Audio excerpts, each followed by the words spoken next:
Assalamualaikum warahmatullahi wabarakatuh, Sobat Agitusi semuanya yang dirahmati Allah. Pada hari ini kita akan melanjutkan pada pertemuan sebelumnya ya, terkait tentang penggunaan software CropWatt. Itu adalah suatu software untuk mengelola kebutuhan air tanaman dan juga kebutuhan air irigasi di lahan pertanian ataupun kebun kita. Ini sangat membantu sekali ya bagi para manajer kebun atau manajer irigasi untuk mengelola kebutuhan air tanaman serta kebutuhan air irigasi di kebun-kebun mereka. Seperti itu. Seperti biasa kita buka saja software CropWatt-nya ya. Nah, untuk pada pertemuan kali ini ya, kita akan mulai menghitung nilai kebutuhan air tanamannya. Jadi kalau kita ingin menghitung kebutuhan air tanaman, artinya ada tanaman yang kita budidayakan ya. Dimana setelah sebelumnya kita sudah menghitung nilai evapotranspirasi acuan atau etanol ya. Kemudian kita juga sudah menghitung nilai menduga hujan efektif yang terjadi pada lahan pertanian kita ya, sesuai dengan data iklim yang kita gunakan, yaitu khusus curah hujan. Dan kebetulan kita menggunakan metode FAO saja untuk simulasi hari ini. Jadi kita buka dulu ya data perhitungan etanol sebelumnya, kita buka open ya di sini. Kemudian ambil yang kemarin sudah kita kerjakan. Dan kemudian juga kita buka perhitungan hujan efektif yang mana kita menggunakan untuk yang FAO ya. Kita coba dengan FAO sebagai perhitungan yang akan kita gunakan ya di sini sebagai FAO. Kemudian kita buka filenya yang sudah kita inputkan sebelumnya. Ini adalah file data hujan yang sudah kita inputkan sebelumnya. Kita buka. Oke. Nah, di sini masih fixed percentage ya. Kita rubah harusnya ini. Jadi kita ingin menjadikan ini ya. Oke, saya ingin menggunakan FAO ya pada kesempatan kali ini untuk pendugaan hujan efektifnya. Oke, ini adalah dua file yang sudah kita kerjakan sebelumnya, sudah kita lakukan pada pertemuan sebelumnya ya. Maka berikutnya adalah kita karena ingin menghitung kebutuhan air tanaman, maka kita harus menentukan jenis tanaman apa yang akan kita budidayakan, yang akan kita tanam pada lahan pertanian kita ya. Maka kita pilih crop di sini, klik crop ya. Nah, di sini pada bagian cropnya ya, kita pilihkan ya jenis tanaman apa yang akan kita budidayakan di situ ya. Saya tutup aja yang sebelumnya ya biar tidak mengganggu perhatian kita. Nah, di sini kita bisa memasukkan data tanaman kita sendiri. Bisa kalau kita punya datanya, kita berdasarkan hasil penelitian saudara-saudara semuanya, ya, Sobat Agitusi semuanya. Atau bisa juga ya. Nah, ini catatannya kalau kita menggunakan data tanaman sendiri maka masukkan nilai KC-nya ya. Berapa?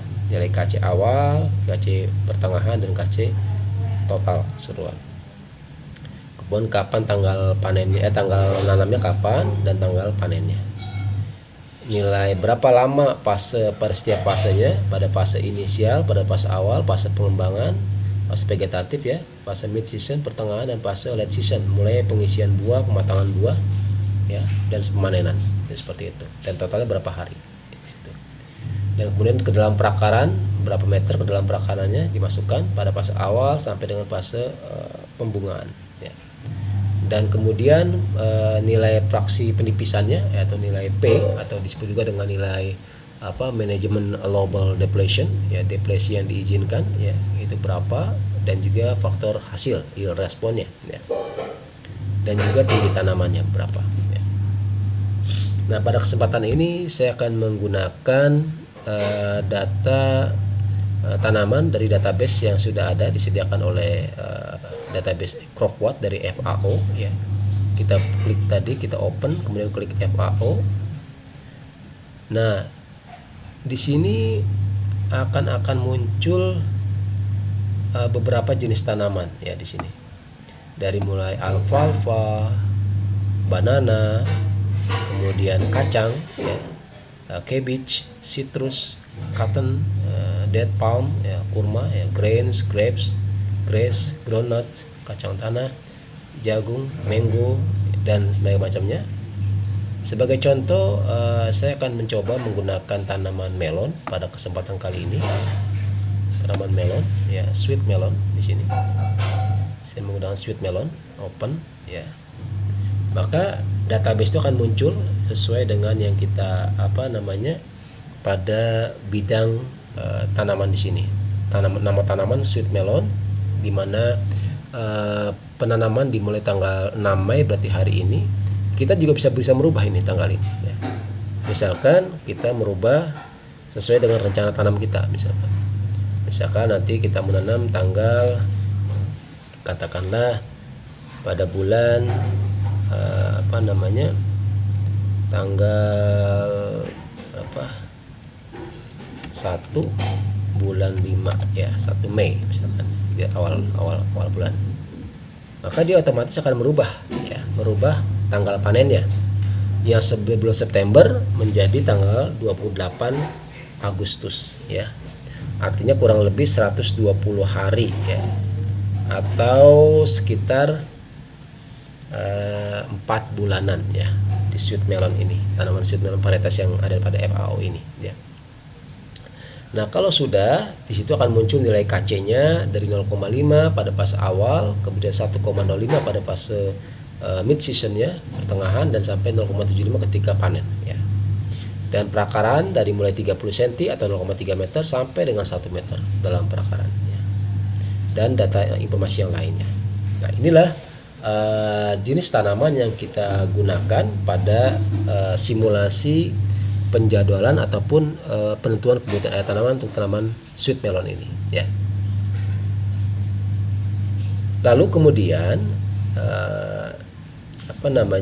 setelah kita tetapkan jenis tanaman yang kita mau tanam, langkah berikutnya adalah kita masuk ke bagian yang soil atau tanah. Kita klik bagian tanah, kita biarkan saja tetap terbuka.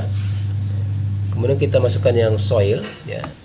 Untuk tanahnya kita harus tetapkan ya, jenis tanahnya apa yang ada di lokasi kita. Oleh karena itu pentingnya kita melakukan uji sifat fisik tanah ya, dari mulai kadar air tanah, kemudian berapa berat kadar air tanah pada kondisi kapas lapang, titik layu permanen, dan sehingga kita tahu batas kritis pada tanah tersebut ya.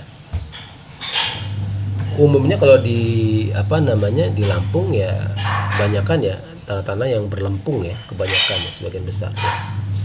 Nah, kita ambil saja di sini di database CropWatt itu sudah memiliki database tanah. Kita open di sini. Nah, pada soil ya, database soil kita buka FAO. Itu FAO hanya bagi 3 saja. Jadi tanah yang kategori berat biasanya lihat, kemudian ringan, dan sampai medium. Medium berarti yang berlempung biasanya ya. Selective berarti silt ya. Kita pakai yang medium saja sebagai simulasi pada hari ini untuk pengerjaan penggunaan CropWatt. Kita buka open. Oke. Ini adalah informasi ya, data tanah, sifat fisik tanah untuk yang medium ya, atau yang kadang juga disebut dengan berlempung ya, tanah lempung ya, loam. Kemudian di sini informasi tentang total air tersedia sebesar 290 mm per meter. Dalam 1 meter ada sekitar 29 cm ketebalan ya, air tersedia dengan laju infiltrasi dalam 40 mm per hari ya, cukup besar. Ini maksimum rotting depth tadi melon adalah 1 meter ya, artinya cuma 100 cm maksimumnya. Oke. Inisial metode 0, kasih kondisi kapas lapang ya, artinya masih kapas lapang. Setelah ini kita sudah oke, kita masukkan data ini ya sebagai data untuk nilai tanahnya ya.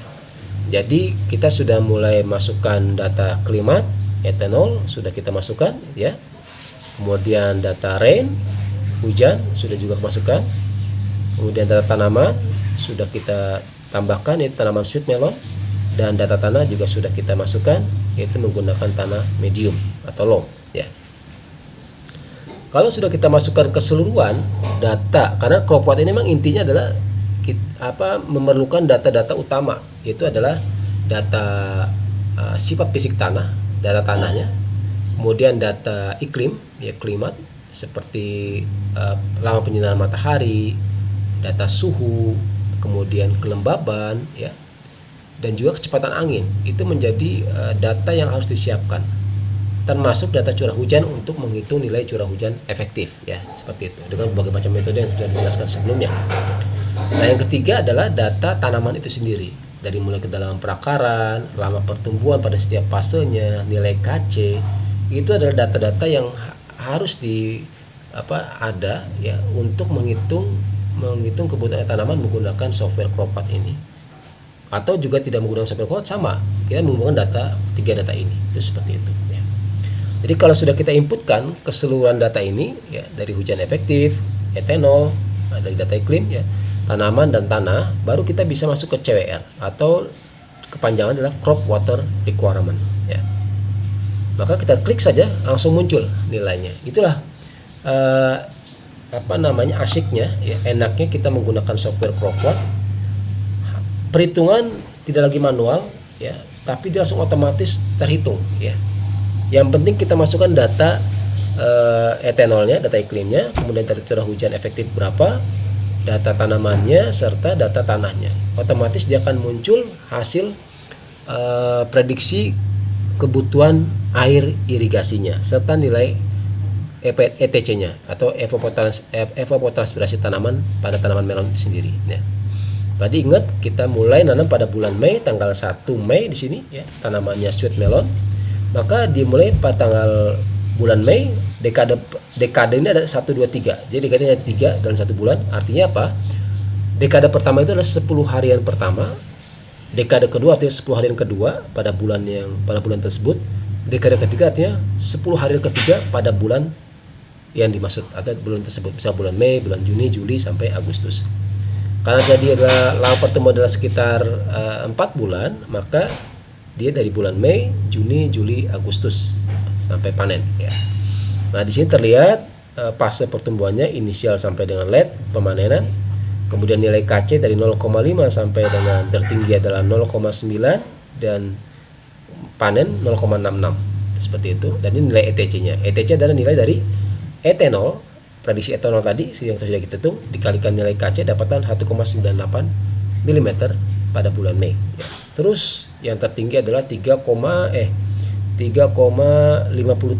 ya pada fase pematangan buah di sini ya.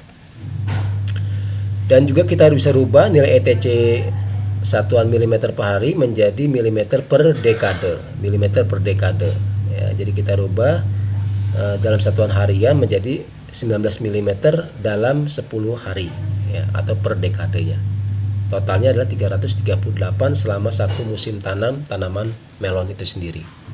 Dengan hujan efektif ya, tidak ada hujan, hampir katakan kecil sekali hujannya, karena pada bulan Mei, Juni, Juli, Agustus adalah di saat musim kemarau, jadi hujannya itu sangat kecil, bahkan boleh dikatakan hampir nol ya, seperti itu. Maka artinya apa? Artinya kebutuhan irigasi adalah sama dengan kebutuhan total evapotranspirasi, hampir mendekati sama, yaitu 338. Jadi hampir sama karena hujan efektif hanya 0,1 ya.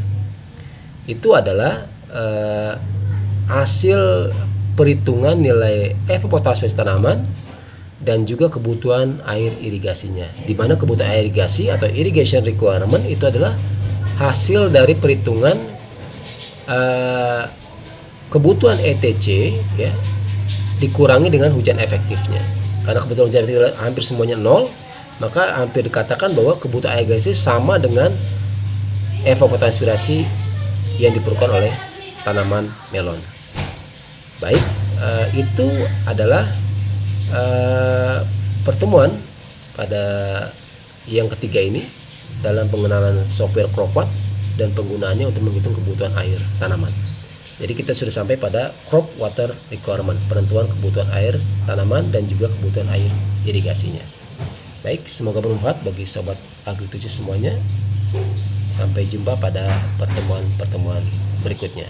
Wassalamualaikum warahmatullahi wabarakatuh.